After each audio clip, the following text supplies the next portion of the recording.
세월호 참사 당일 박근혜 대통령의 행적에 의문을 제기한 일본 산케이 신문의 기사에 반드시 강하게 끝까지 책임을 묻겠다던 청와대가 오늘은 일보 후퇴한 태도를 보였습니다.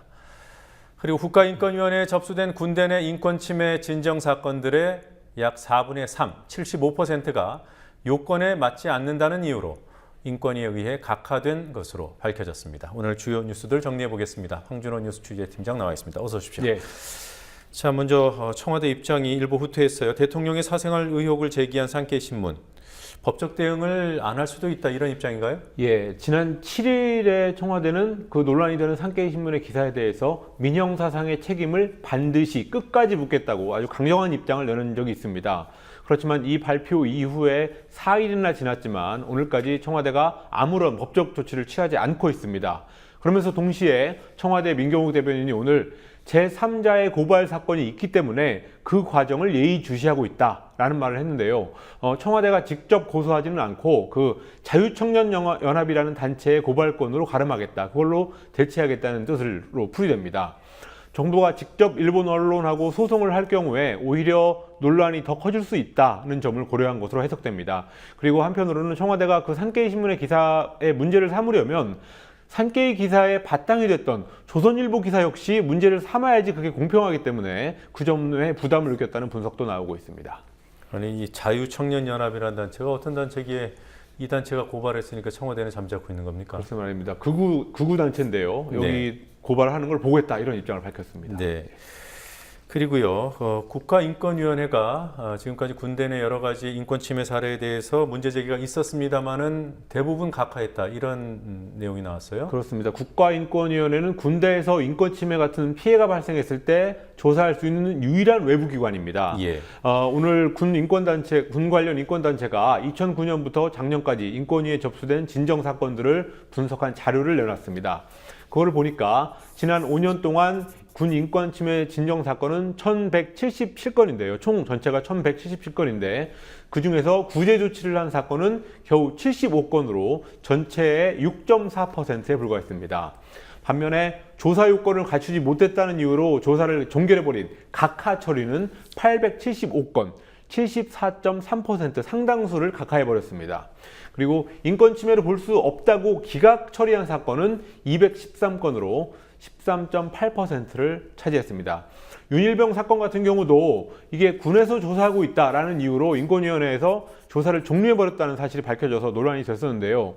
그런 사례처럼 군에서 수사나 재판을 하고 있다는 이유로 인권위 스스로 그냥 종결시켜버린 사건도 약 87건이었습니다. 군인권센터는 유명무실한 국가인권위원회 조사 대신에 국회 산하에 군 인권 문제를 전담하는 독립기구를 국회 산하에 만들어야 된다라는 주장을 하고 있습니다. 네. 자, 오늘 EBS와 관련된 뉴스 두 가지가 들어와 있습니다. 예. 먼저 국제 다큐 영화제 EBS가 주관하고 있는 거죠. 예, 그렇습니다. 여기에서 이스라엘 특별전이 열려요?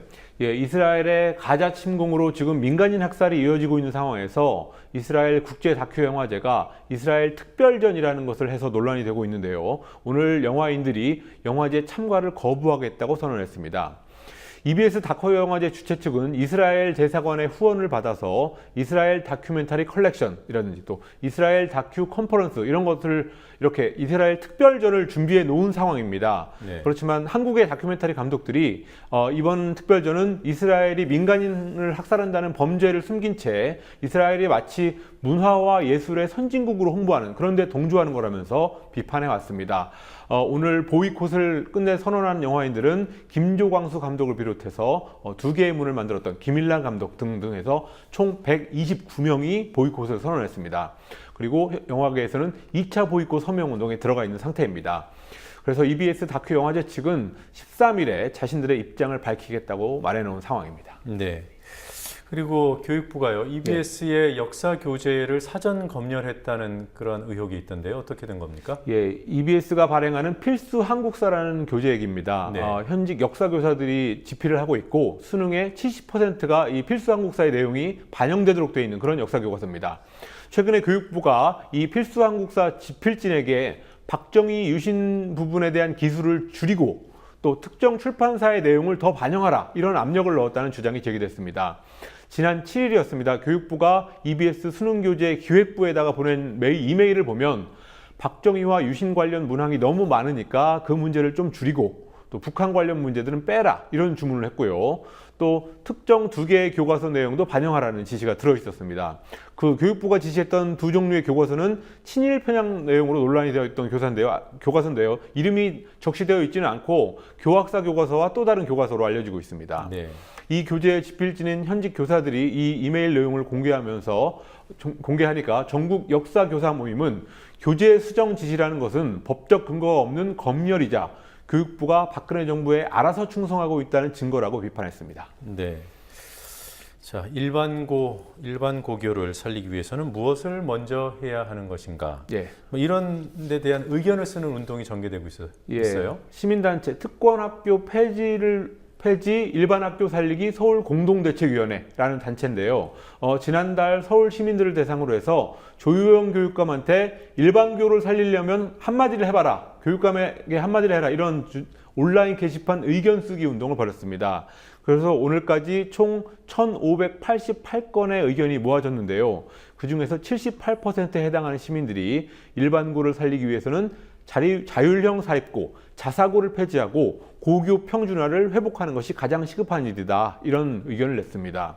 그리고 다음으로는 일반고 안에 다양한 교육과정을 운영해야 된다라는 의견이 9%로 뒤를 이었고요. 네. 그 다음으로는 일반 고등학교의 학급당 학생 수를 25명으로 줄이자라는 답이 7%로 뒤를 이었습니다.